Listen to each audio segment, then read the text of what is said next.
What if I told you Samsung is about to shake up the smartphone world with a new model that could change everything? Picture this, a phone that's not just bigger, faster, or more camera-laden, but one that redefines how we interact with our devices.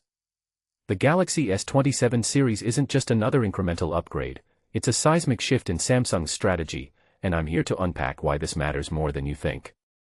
Let's start with the elephant in the room, the Galaxy S27 Pro. For years, Samsung's flagship lineup followed a predictable trio of models, but now they're introducing a fourth tier. Why? Because the market is evolving. People want power without the bulk, and the S27 Pro is Samsung's answer.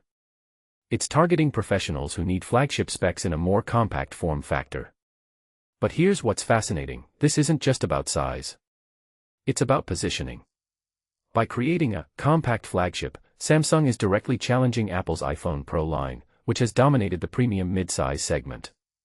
The question is, will this disrupt the status quo, or is it just a PR stunt? Now, let's talk silicon. The S27 Ultra and Pro are rumored to get Qualcomm's Snapdragon 8 Elite Gen 6 Pro, built on 2nm tech. That's not just a number, it's a game changer.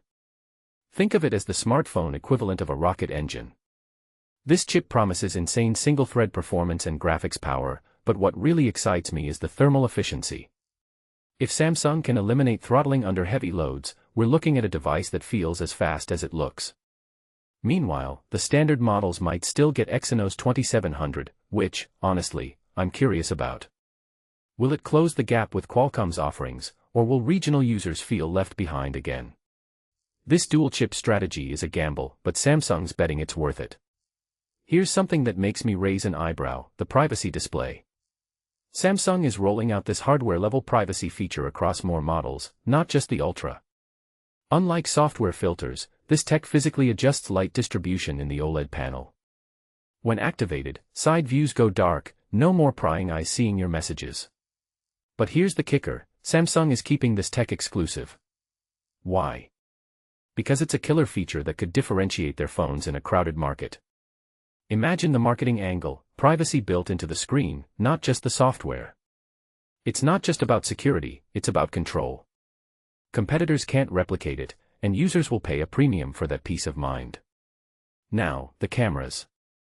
The S27 Ultra is ditching its 10MP 3x telephoto lens in favor of a 50MP periscope with 5x zoom.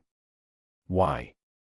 Because the 200MP main sensor can now crop to 2x and 3x optical quality. This isn't just about megapixels, it's about computational photography. Samsung is betting that AI-driven image processing can outperform traditional optics. But here's the catch, does this mean we're entering an era where hardware is becoming less important than software? If so, what does that mean for phone manufacturers? Are we headed toward a world where specs matter less and algorithms rule the roost? And then there's the battery tech. Silicon carbon anodes are set to power the S27 Pro and Ultra, allowing for massive capacity without bulking up the design. This isn't just about longer battery life, it's about reimagining phone ergonomics. If Samsung can pack 5,000 mAh into a thin chassis, the entire industry might have to rethink how we balance power and portability. But here's what worries me, will this technology be accessible to all tiers, or will it remain a premium-only feature? Because if it's the latter, we're just reinforcing the divide between high-end and budget devices. Finally, let's talk pricing. The S27 Pro is expected to slot between $999 and $1,099, bridging the gap between the standard model and the Ultra. But here's the real question, will this pricing strategy work? In a market where flagship phones are already pushing $1,500, can Samsung convince consumers that a Pro model is worth $1,000 more than the base version? Or is this just another way to inflate the average selling price? The answer might depend on how compelling the features are, and whether users actually care about the 2nm chip or the privacy display.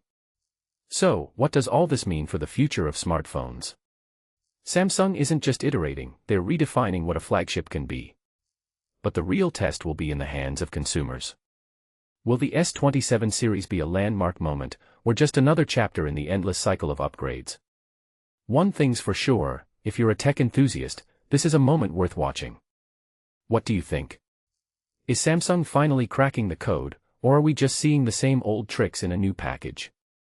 Let me know in the comments.